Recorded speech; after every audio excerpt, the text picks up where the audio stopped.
How many of you have ever used epoxy, where you mix it together, two different liquids, and it becomes super hard, and it helps glue things together? Well, that's wonderful when something grows hard and strong to hold pieces together, but it's just the opposite of good when it happens to your heart. As a matter of fact, a hard heart can prevent miracles. And today we're going to look at Mark chapter 3 and the hard hearts of the Pharisees and the gentle spirit of Jesus. Good morning, I'm Pastor Reedy. Welcome to 747 Morning Inspiration. We are again going through the Bible in a year, Mark chapter 3. And today we're going to talk about hard hearts. And we're going to talk about miracles in church and how they all go together and what we can do to keep ourselves protected so we don't mix arrogance and pride together and suddenly lose our soft, tender hearts and become people with hard hearts like the Pharisees and the Sadducees. We pick up the story in Mark chapter 3, and Jesus is again in the synagogue. And he sees a man with a hand that was withered. And they watched Jesus. That is, the Pharisees watched Jesus, hoping to find him doing something that they could accuse him of. So already they have hard hearts. They're not willing to look at what Jesus is doing as the Messiah. They just want to find a way to trip him up and destroy him. So he's in the synagogue, and a man comes in with a withered hand. And they're watching Jesus to see whether or not he would heal on the Sabbath, so they might accuse him. It's amazing, huh?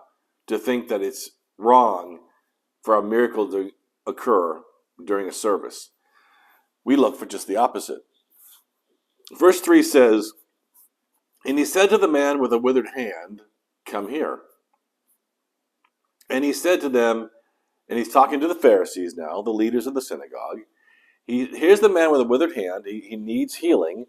And Jesus looks at the Pharisees and he says, "Is it lawful on the Sabbath to do good or to do harm, to save life or to kill?"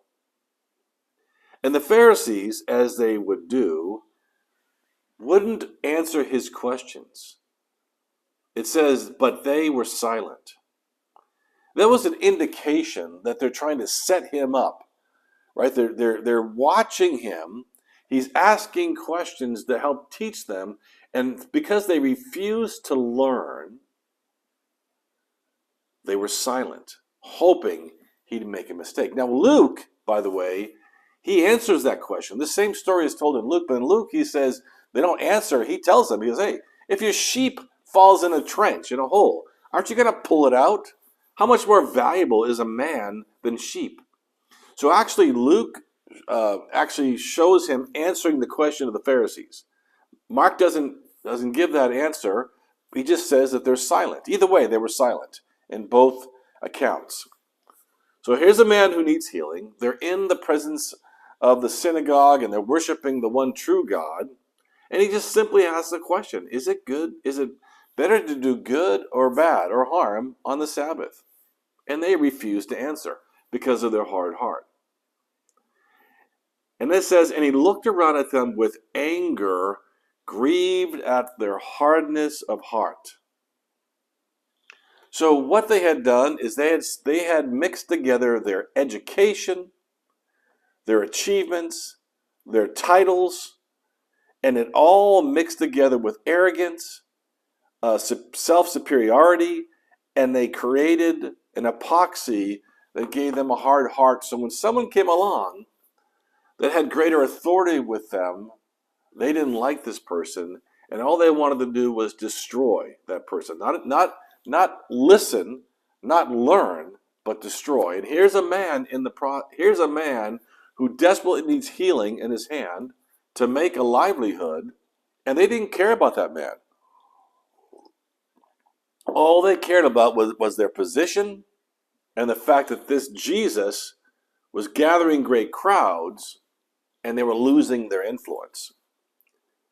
See, the hardness of heart was preventing them from having compassion on the very people they were supposed to serve and care for. and minister to. Jesus did not lose his way. Jesus knew why he had come. So he's angry at them because of their hard hearts, because this man who needs a touch from God isn't getting anything. And he says to the man with the withered hand, "Stretch out your hand." And he stretched it out, and it was restored. So imagine this man who comes in without the ability to use it, suddenly is miraculously healed, can go out and make a living now, can support himself and his family. There was no disability then, no social services then. It is a great miracle. It is a profound move of God upon a man who desperately needed healing. And this is the response from the synagogue leaders. The Pharisees went out and immediately held counsel with the Herodians against him, how to destroy him.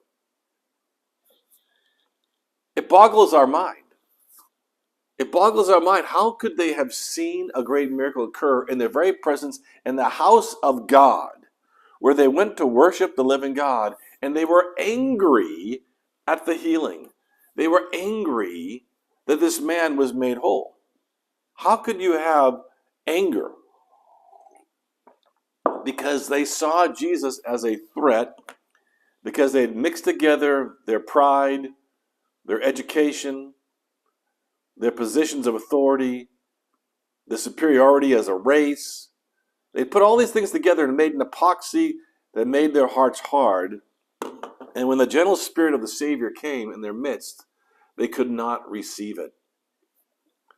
And great crowds followed Jesus.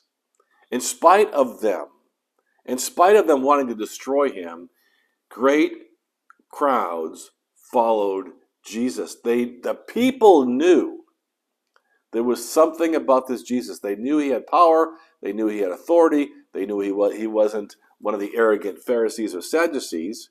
So much, though, it says that Jesus withdrew with his disciples to the sea, and a great crowd followed from Galilee and Judea and Jerusalem and Idumea and from beyond the Jordan and from around Tyre and Sidon. Everywhere he went, people followed this man, Jesus, who was the Messiah, because this man was actually not just a man. He was the Son of God. He was the Savior of the world. He was given all authority from the Father. He did not have a hard heart like the religious leaders of the day. He had a heart of compassion, a heart of hope, a heart of joy. He loved serving God and healing God's people. So what is our takeaway on Mark chapter 3? The takeaway is that Christians should be in every way different than the culture of the world. The culture of the world is, this is my title, this is my power, this is my authority, and you will submit to me. Jesus publicly, though he was God in the flesh, publicly submitted and said he submitted to the will of the Father, even to the very end, when he was on his knees crying out to God, bleeding tears of blood, sweat of blood coming out of the pores of his body, knowing he's about to be tortured and crucified. He said, "Not my will, but yours." He did the will of the Father. How can we protect ourselves from a hard heart? How can we see God move through us in mighty and powerful ways? Is never forget the commission to follow Jesus means to care for his people. Don't start with your title unless it is a follower of Christ. And the title we have been given that we should be very thankful for is an ambassador for Christ, which means you don't have the power. You are representing the one who does. When an ambassador is sent to another nation, the ambassador represents the power of that nation, not of themselves. They're just a person, an ambassador. So we, as an ambassador of Christ, all it means is you are representing to the world the power of the one that you serve, the Messiah. And all the power that you seem to walk in isn't yours at all.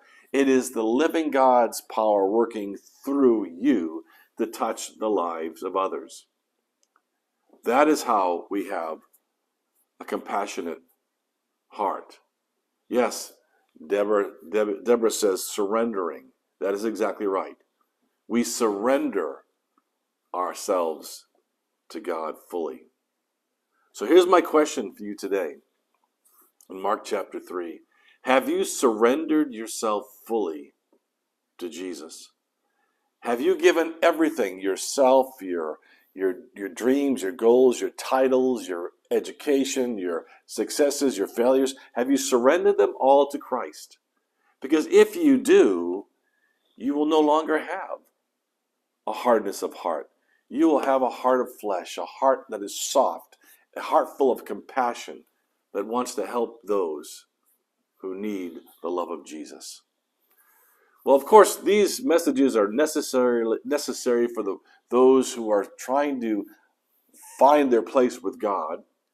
Please remember to keep sharing these messages. Hit the like button. Every time you hit the like button, you help more people see these messages.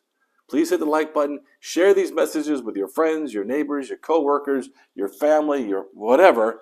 Share these messages and help show other people how to be different than the world, how to break up the hardness of our heart, and to live a life like Jesus, filled with power and authority, by giving all the glory to the living God. Well, have an incredible day. I love you all, and we'll see you tomorrow morning let me sip my coffee while you're answering. There you go, 7:47. Thank you so much. Love y'all. See you then.